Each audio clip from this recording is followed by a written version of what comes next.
नमस्कार।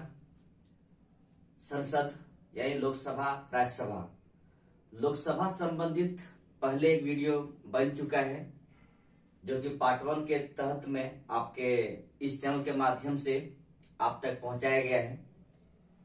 जो भी उस वीडियो को ना देखा हो तो आप जाकर प्लेलिस्ट में देख सकते हैं। वीडियो का लिंक मैं शेयर कर दूंगा डिस्क्रिप्शन में।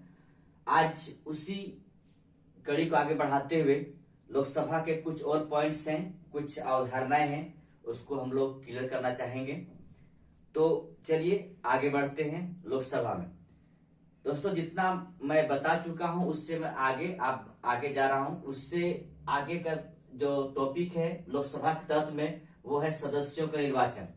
ये लोकसभा का जो मेंबर होता है, जो सदस्य होते हैं, उसका निर्वाचन किस विधि से या कैसे होता है, इस प्रकार की बातें हैं। तो लोकसभा का जो मेंबर है, आपको पता है लोकसभा में कुल मेंबर संख्या 545। तो यहां पर हम देखेंगे सदस्यों के निर्वाचन के तत्व में निर्वाचन किस प्रकार होता है। जैसे कि सभी को पता होगा कि एमपी का चुनाव होता है और एमपी का चुनाव बहुत अच्छी तरह से प्रत्यक्ष रूप से होता है, यानी कहने का मतलब है डायरेक्ट वोटिंग होता है। और इसके बाद जो जिसका एज 18 या 18 साल से ऊपर है वो वोट कर सकते हैं। एमपी का चुनाव यानी मेंबर ऑफ पार्लियामेंट, संसद में खासकर लोकसभा की बातें हो रही है। तो लोकसभा में का जो मेंबर होते हैं चुनाव के लिए जिस वयस्क मताधिकार के अनुसार जिस व्यक्ति का एज 18 वर्ष या 18 वर्ष से ऊपर हो गया हो उसे वोट करने का अधिकार है हमारे संविधान के अनुसार। तो वोट आप कर सकते हैं। तो ध्यान रखेंगे, एक प्रत्यक्ष निर्वाचन होता है, दूसरा बात क्या है कि वोटिंग होता है। 18 वर्ष से अधिक उम्र वाले लोग वोट कर सकते हैं। ठीक है। दूसरी बात है यहाँ पर है कि 61वां संविधान संशोधन अधिनियम 1989 यानी 1989 के तहत में ये चीज क्लियर किया गया था कि 21 साल जो वोट करने का एज था पहले, उसको घटाकर 18 साल कर दिया गया। यानी जो हमारा जब संविधान लागू हुआ था उस समय ये एज की जो एक बाध्यता है, ये एज बाध्यता था कि आपका 21 साल पूरा होना चाहिए, 21 साल के बाद ही आप वोट कर सकते हैं। लेकिन आगे चलकर 61वां संशोधन के तहत में आप जो ये हुआ था 1989 में, तो इस समय कहा गया कि नहीं, या संशोधन कर दिया गया कि 21 साल नहीं, अब 18 साल जिसका एज पूरा हो चुका है वो वोट कर सकते हैं। ध्यान रखें दोस्तों, इस पॉइंट को आप लोग ध्यान रखेंगे। ठीक है। आगे चलते हैं कि ऐसा व्यक्ति यदि वह चित्त विकृत और निवास या किसी अपराध या भ्रष्ट आचरण के आधार पर संसद द्वारा बनाई गई किसी विधि के अधीन मत देने से अयोग्य ना हो, यानी वैसे व्यक्ति जो अनुच्छेद 26 के अनुसार कैसे व्यक्ति को संसद में जो बनाई गई विधि है, जो विधि होगा उस आधार पर उसे मत देने का अधिकार नहीं दिया जाएगा। यानी वो चित्त विकृत हो, यानी अजीब टाइप का, आप समझ रहे हैं विकृति कैसा व्यक्ति होता है, जो यहाँ का निवासी हो यानी भारतीय ना हो, किसी अपराध या भ्रष्ट आचरण के आधार पर संसद द्वारा बनाए गए, यानी संसद अगर कोई नियम कानून बनाया है उस आधार पर उस व्यक्ति को मत देने के लिए अयोग्य ठहराया जाएगा। ठीक है। इसके बाद देखिए, कोई व्यक्ति जो एमपी बनना चाहता है तो कुछ न कुछ योग्यताएं होगी, उसकी योग्यताएं होगी जो उस योग्यता के अनुसार आपका आप बन सकते हैं मेंबर ऑफ पार्लियामेंट। तो ध्यान रखें, अनुच्छेद 84 के अनुसार वो व्यक्ति मेंबर बन सकते हैं जो भारत का नागरिक हो। पहली बात तो ये है। दूसरी बात है 25 वर्ष पूरा कर चुका हो। तीसरा है कोई लाभ का पद धारण ना किया हो। लाभ का पद से मतलब यहाँ पर है कि सरकार द्वारा जो सरकारी नौकरी होता है वो ना होना चाहिए। एमपी, एमएलए, राज्यपाल, इन सब लाभ का पद नहीं होता है। ठीक है। तो लाभ का पद ना होना चाहिए और 25 साल पूरा होना चाहिए और इसके बाद भारत का नागरिक होना चाहिए। इसके बाद जनप्रतिनिधित्व अधिनियम 1951 के तहत जो भी नियम लागू किया गया है उन नियम के अनुसार आपको काम करना चाहिए, नहीं तो फिर इस पद के लिए आप नहीं आ सकते। ये सब इसकी योग्यताएं हैं जो मेंबर ऑफ पार्लियामेंट बनने की एक योग्यता दिया हुआ है अनुच्छेद 84 के अनुसार। ठीक है, आगे बढ़ते हैं। अगर अर्हताएं हैं, योग्यताएं हैं, तो निर्हरताएं भी होगा, यानी डिस्क्वालिफिकेशन की बात कर रहा है यहाँ पर। तो कौन कौन यहाँ पर हो सकते हैं जो खड़े नहीं हो सकते या फिर चुनाव में आप जाकर प्रतिनिधि नहीं बन सकते हैं, यानी कहने का मतलब है एमपी चुनाव आप नहीं लड़ सकते हैं। वो सब इस तरह का व्यक्ति होगा कि अगर कोई लाभ का पद धारण करते हो, यानी अगर लाभ का पद धारण करते हैं तो मेंबर ऑफ पार्लियामेंट के चुनाव में भाग नहीं ले सकते। ठीक है, आगे यदि वो विकृत यानी अनसाउंड माइंड का होगा, ठीक है, हो या अनुमोचित दिवालियापन, यानी कहने मतलब अनडिस्चार्ज्ड इंसॉल्वेंट है, तो भी इस तरह का व्यक्ति कोई है तो वोट ये मतलब मेंबरशिप में नहीं आ सकते हैं। इसके बाद भारत का नागरिक ना हो या अगर भारत का नागरिक नहीं है तो भी वो चुनाव में खड़े नहीं हो सकते, यानी उम्मीदवार नहीं बन सकते हैं। और जनप्रतिनिधित्व अधिनियम 1951 के अनुसार ध्यान रखेंगे, जनप्रतिनिधित्व अधिनियम 1951 के अनुसार वह चुनावी अपराध या चुनाव में भ्रष्ट आचरण के लिए दोष सिद्ध किया गया हो, यानी कहने का मतलब है कि चुनाव के दौरान चुनावी अपराधी किया होगा या चुनाव में किसी प्रकार भ्रष्टाचार के बारे में आचरण किया हो, भ्रष्ट आचरण किया हो या फिर दोष सिद्ध हो गया हो, तो ऐसे व्यक्ति चुनाव में उम्मीदवार नहीं बन सकते हैं। और जिस व्यक्ति को 2 वर्ष से अधिक कारावास की सजा मिल गया हो तो वो भी नहीं बन सकते, ध्यान रखेंगे, उम्मीदवार वो भी नहीं हो सकते हैं। और अगर चुनावी खर्च विवरण देने में असफल हो तो वो आगे चलकर भी चुनाव में उम्मीदवार वो नहीं बन सकते हैं। ये सब इनकी निर्भरताएं हैं। और अनिर्भरताएं का अनुच्छेद दिया हुआ है 101 और 102। इसके अनुसार उसका मतलब डिस्क्वालिफिकेशन है कि अगर आप इस सब चीज करेंगे तो आप चुनाव में उम्मीदवार नहीं बन सकते हैं। ठीक है, और उम्मीदवारी का ये था और इसका चुनाव की प्रक्रिया थी, चुनाव की प्रोसेस था। ठीक है दोस्तों, हम लोग आगे चलते हैं। दोस्तों, निर्भरता में एक और पॉइंट जुड़ने वाला है, वो पॉइंट है दल बदल के आधार पर निर्भरता, यानी कोई सदस्य अगर एमपी बनकर आते हैं संसद में और वो दल बदल कर लेते हैं तो इस आधार पर उससे निर्भरता किया जाएगा, यानी उसे पार्टी से निकाला जाएगा या फिर उसे जो मेंबरशिप उसका है उस मेंबरशिप से उसे बाहर कर दिया जाएगा, यानी उसको सदस्यता समाप्त कर दिया जाएगा। ठीक है, तो एक बात आप लोग पहले जान लीजिए इस बात को लेकर कि ये दल बदल कानून जब हमारा संविधान लागू हुआ था उस समय नहीं था ये। ठीक है, इसे बाद में जोड़ा गया। जोड़ा कब गया है? 1985 में। कब, किसके तहत में? तो 52 संविधान संशोधन के आधार पर जोड़ा गया, यानी 52वां संविधान संशोधन अधिनियम 1985 के अनुसार इसे जोड़ा गया है और अनुसूची 10 भी जोड़कर इसे हमारे संविधान में शामिल किया गया है। इसके आधार पर 4 प्रकार से हम संसद द्वारा किसी भी सदस्य को जो एमपी है उसे बाहर या सदस्यता रद्द कर सकते हैं। वह ये करने की क्षमता किसके पास है, शक्ति किसके पास है? लोकसभा में लोकसभा अध्यक्ष के पास और राज्यसभा में सभापति के पास। ठीक है, तो आगे चलते हैं, इसमें देखते क्या क्या चीजें हैं। देखिए, पहला है स्वेच्छा से राजनीतिक दल त्याग दे, यानी कहने का मतलब है कि स्वेच्छा से जो व्यक्ति है वो स्वेच्छा से जो मेंबरशिप बन के आए हैं, मेंबर बन के आए हैं, वो व्यक्ति स्वेच्छा से अपना राजनीतिक दल त्याग दे तो वो इसके आधार पर आ सकता है। ठीक है, दूसरा बात करता है राजनीतिक दल द्वारा दिए गए निर्देशों के विरुद्ध, यानी जिस पार्टी से वो जीत कर आए हैं और उस पार्टी द्वारा जो निर्देश दिया जा रहा है उस निर्देश के विरुद्ध जाकर मतदान करना या मतदान नहीं करना। ठीक है, मतदान करना या मतदान नहीं करना, इस आधार पर उसे निर्भरता यानी उसे अयोग्य ठहराया जाएगा उस व्यक्ति को, यानी जो सदस्य बन के आए हैं संसद में उसे अयोग्य ठहराया जाएगा इस आधार पर कि आप जो पार्टी निर्देश दिया उससे आप मतदान नहीं किए और या फिर या मतदान नहीं किए या उसके विरुद्ध मतदान कर देते हैं। तो आगे बढ़ते हैं। ठीक है, कोई निर्दलीय ऐसे उम्मीदवार होते हैं जो निर्दलीय जीतकर संसद जाते हैं या सांसद बन जाते हैं। तो संसद जाने के बाद वो क्या होता है, किसी और पार्टी में शामिल हो जाता है। अगर ऐसा कोई व्यक्ति निर्दलीय व्यक्ति किसी पार्टी में शामिल हो जाता है तो उसकी सदस्यता समाप्त कर दी जाती है।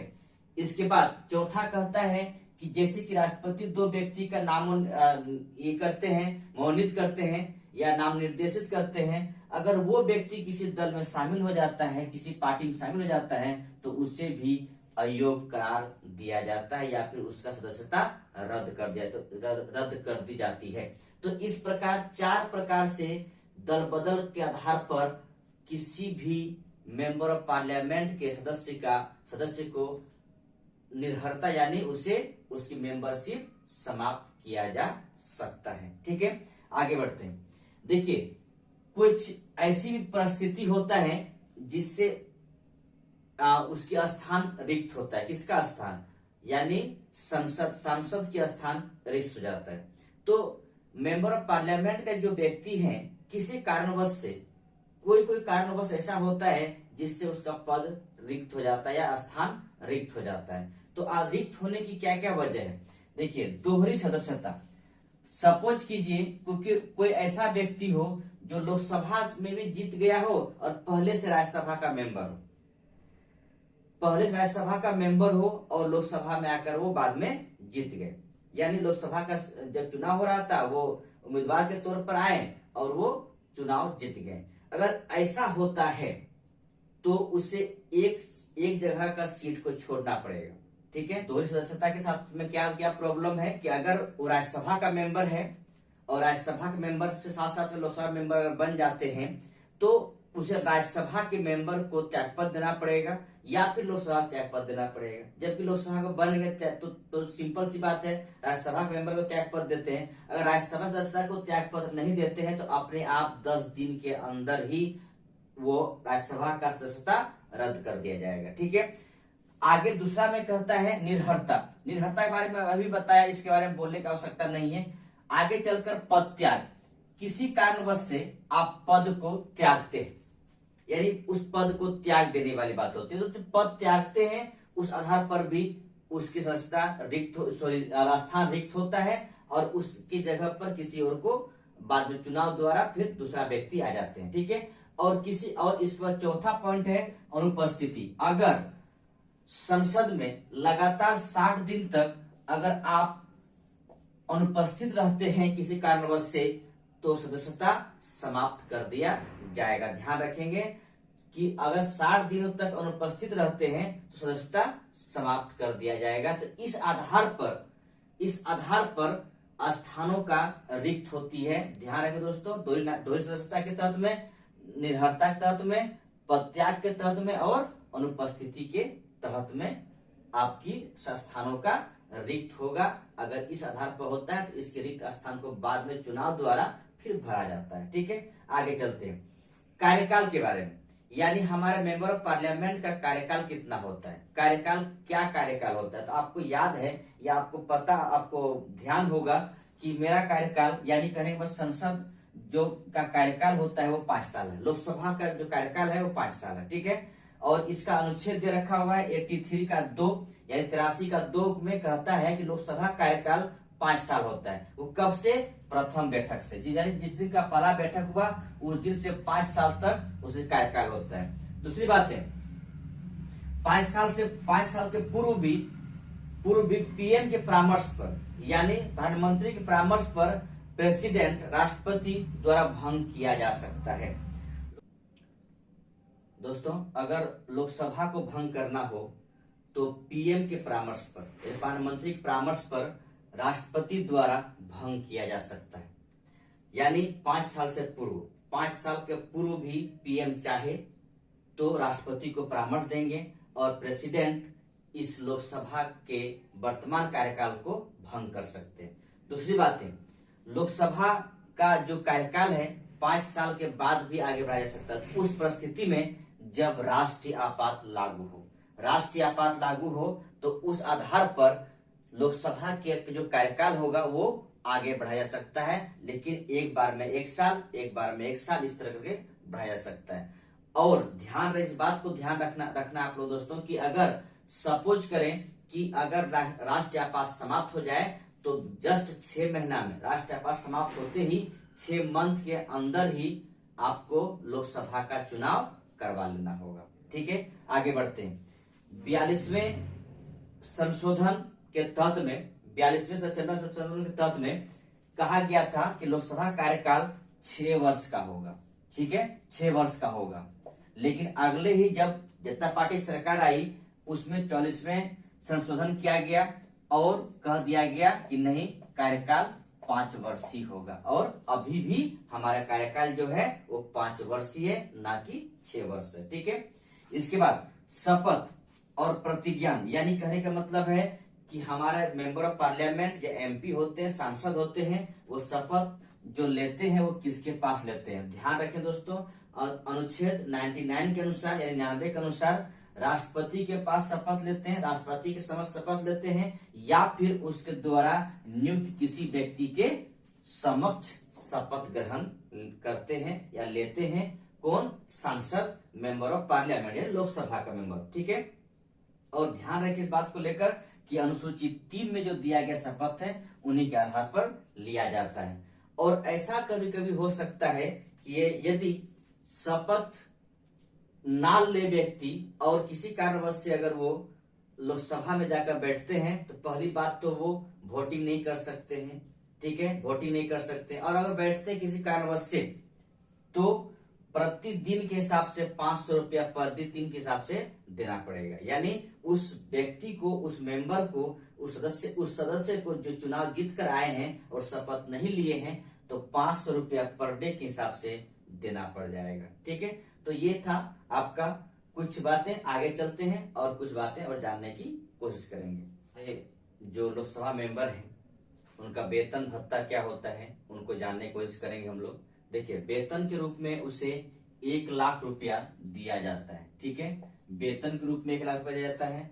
चुनाव क्षेत्र भत्ता, यानी जहां से चुनाव जीत कर आए हैं उसके क्षेत्र का भ्रमण करना, आना जाना, कुछ उसके देख रेख करने के लिए इसे 70,000 रुपया दिया जाता है, जो तत्काल अभी की मैं बात कर रहा हूं। ठीक है, इसके बाद कार्यालय खर्च, यानी उसके लोकसभा मेंबर के कार्यालय अपना होता है, उसका अपनी कार्यालय खर्च के लिए 60,000 दिया जाता है। और अगर अधिवेशन चल रहा है, कहने का मतलब सत्र चल रहा है, उसमें प्रत्येक दिन उस सत्र पे जाएंगे, इसके लिए खर्चा है 2,000 रुपया। ठीक है, इस प्रकार इसको जोड़ लेंगे तो आपको समझ में आ जाएगा कितना वेतन था। देखिए, 1 लाख तो ऐसे हो गया, 70 और 60, 1,30,000 ऐसे हो गया, तो ये 2,30,000 और 2,30,000 बल्कि 2,32,000, यानी प्रत्येक, आप इतना समझ जाएंगे कि ये आपका यहां से यहां तक 2,30,000 रुपया हुआ, 2,30,000 है। ठीक है, ये तो बात सच है।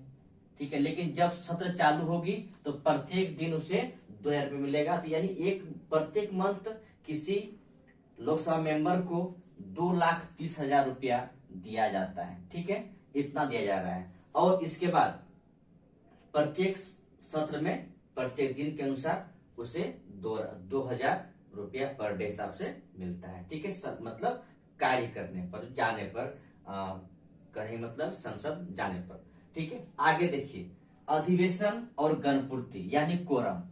अधिवेशन, आपको पता है दोस्तों कि अधिवेशन प्रत्येक एक साल में कम से कम 2 बार होनी चाहिए। यानी हमारे संसद का बैठक प्रत्येक साल 2 बार कम से कम होना चाहिए। यानी दोनों के बीच में 6-6 महीना का अंतराल पे 2 बार बैठक हो जाता है एक साल में, ये हमारा संविधान कहता है। लेकिन दोस्तों आपको याद होगा या ध्यान है कि प्रत्येक साल हमारे यहाँ 3 बार संसद की बैठक होती है, मेरी परंपरा है। लेकिन हमारा संविधान कहता है कि एक साल में कम से कम 2 बार बैठक होनी चाहिए, वो भी अंतराल 6-6 महीना के गैप में होना चाहिए।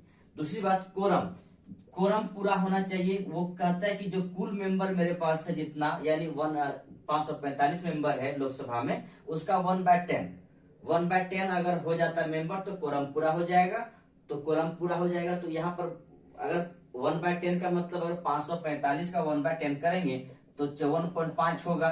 तो ये 54.5 नहीं बल्कि 55, यानी 55 व्यक्ति अगर लोकसभा में मेंबर के रूप में आ जाते हैं तो वो कोरम पूरा हो जाएगा और हमारी प्रक्रिया या क्रिया आगे शुरू हो जाएगी। तो दोस्तों ये था संसद के बारे में, संसद में खासकर लोकसभा के बारे में दूसरा पार्ट के रूप में। मैं तीसरा पार्ट भी आएगा आपके पास। तो दोस्तों आप लोग चैनल पे बने रहें, वीडियो देखेंगे और जो सब्सक्राइब कर चुके हैं लाइक करेंगे, जो सब्सक्राइब नहीं किए हैं दोस्तों प्लीज सब्सक्राइब करेंगे। थैंक यू, धन्यवाद।